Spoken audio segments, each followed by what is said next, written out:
गुजरातनी वर्तमान भाजप सरकार पूंजीपतियों, उद्योगपतियों और कॉर्पोरेट कंपनीओनी एब्सोल्यूट दलाल छे। ખેડૂતોની મરજીની વિરુદ્ધ એમના ખેતરમાં થાંભલા ખોસી ગાલે છે, ફરતેની જમીન જાણે એમના બાપની જાગીર હોય એમ મન ફાવે એવા સ્ટ્રક્ચરો, દોરડાઓ ત્યાં આગળ તાણીને બેઠા છે। પોલીસે કદાચ ડિટેન કરવાનું હોય તો ડિટેન્શનની અંદર પણ થોડુંક વિવેક બતાવવો પડે। બેન દીકરીઓ, માતાઓને તમે ફટકા મારો, લાકડીઓ વીજો, ગાળો બોલો, એમને પગથી ઢસડો, ત્યારે કોઈ પ્રાણી પશુને ઢસડતા હોય તો અમારું ખેતર પણ તમારા બાપની જાગીર નથી ભાઈ। સવાર સાંજ બે ટાઈમ જે જમીએ છીએ, જે રોટલો ખાઈએ છીએ, એ કોઈ ખેડૂતની કાળી મજૂરી અને પરસેવો છે।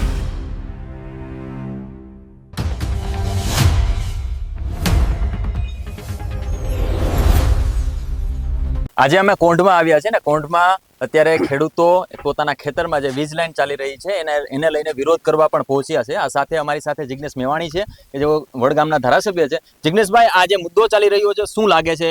કંપનીની જે દાદાગીરી ચાલી રહી છે, સરકારની જે દાદાગીરી ચાલી રહી છે ને ખેડૂતનો જે સંઘર્ષ છે, ગુજરાતની વર્તમાન ભાજપ સરકાર અને કેન્દ્રની સરકાર હવે આખો દેશ ઓળખી ગયો છે કે મોટા ધનના શેઠો, પૂંજીપતિઓ, ઉદ્યોગપતિઓ और कॉर्पोरेट कंपनीओनी एब्सोल्यूट दलाल छे।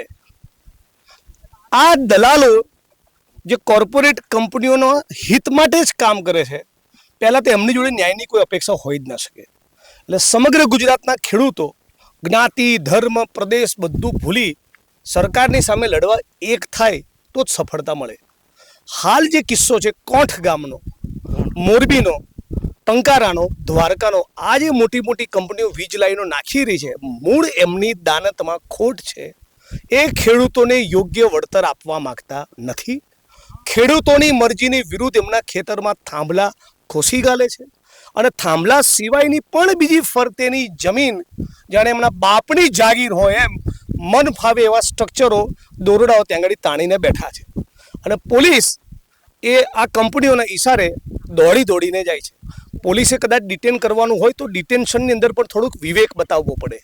બેન દીકરીઓ, માતાઓને તમે ફટકા મારો, લાકડીઓ વીજો, ગાળો બોલો, એમને પગથી ઢસડો, ત્યારે કોઈ પ્રાણી પશુને ઢસડતા હોય એવી રીતે તમે એમને ઢસડો, એમના બરડા વીજો, એમના મકાનના તાળા તોડી નાખો। આવું વર્તન પોલીસનું ઠીક નથી। પોલીસના મિત્રોને બી કહેવા માંગુ છું, તમે પણ ખેતમજૂર, ખેડૂત, પશુપાલકના દીકરાઓ છો, તો તમારી સહાનુભૂતિ કંપની માટે કે સરકાર માટે નહીં, અમારા માટે, ખેડૂતો માટે હોવું જોઈએ। ખેડૂતો માટે જે લડી રહ્યા છે એના માટે તમારી સહાનુભૂતિ હોવી જોઈએ। પણ આજે હું જરા સ્થળ ઉપર આવ્યો, સુરેન્દ્રનગર જિલ્લાના ધ્રાંગધ્રાના કોંઢ ગામે, તારે બહુ ચિત્ર મારી સામે દીવા જેવું સ્પષ્ટ થઈ ચૂક્યું છે। આપણા કેમેરામેનને વિનંતી કરું, પહેલાં આ સ્ટ્રક્ચર બતાવે। આ એ સ્ટ્રક્ચર છે જેને લઈને વિવાદ ચાલી રહ્યો છે। આ સ્ટ્રક્ચર ઊભી કરવાની એમને પરમિશન છે, પરંતુ આ સ્ટ્રક્ચરની સાથોસાથ આજે બધા દોરડા ખેંચ્યા છે અને આ જે જમીન કવર કરી છે, આ જમીન કવર કરવાનો રાજ્યની સરકારને, કલેક્ટર તંત્રને, પોલીસ પ્રશાસનને, કંપનીને બિલકુલ અધિકાર નથી। અને આ જગ્યા તમે જે કવર કરી, એ કવર કરવી હોય તો ખેડૂતની સાથે બેસીને ખેડૂતને પૂછો, બોલો ભાઈ આટલી બીજી અમારા દોરડા તાણવાના થશે, બીજી પણ આ સ્ટ્રક્ચર સિવાયની બીજી પણ તમારી જમીનમાં અમારો પ્રવેશ થશે, કેટલું વળતર જોશે? ખેડૂત સાથે ડાયલોગ કરવો નથી તો અમારું ખેતર પણ તમારા બાપની જાગીર નથી। અમે ખેડૂતો કાળી મજૂરી કરીને, પરસેવો પાડીને આખી દુનિયા માટે બાજરો પેદા કરતા હોઈએ, એની સામે તમે લડવા નીકળશો તો ફાવશો નહીં। એટલે આ બધા પ્રશ્નોને લઈને 15મી તારીખે 1111 ખેડૂતોની જડબે સલાક રેલી લઈને અમદાવાદ, ગાંધીનગર જઈએ છીએ અને આ બેરી સરકારના કાન ખુલે એવી કોશિશ કરવાના છીએ। અને આપના માધ્યમથી સમગ્ર ગુજરાતની જનતાને પણ વિનંતી કરું, હું હોઉં, આ પત્રકાર મિત્ર હોય, આ વિડીયો રેકોર્ડ કરી રહેલા કેમેરામેન હોય, આ વિસ્તારમાં સ્થળ ઉપર હાલ ઉભેલા પોલીસના કર્મચારીઓ હોય, મામલતદાર હોય, કે આપણે બધાએ સવાર સાંજ બે ટાઈમ જે જમીએ છીએ, જે રોટલો ખાઈએ છીએ, એ કોઈ ખેડૂતની કાળી મજૂરી અને પરસેવો છે।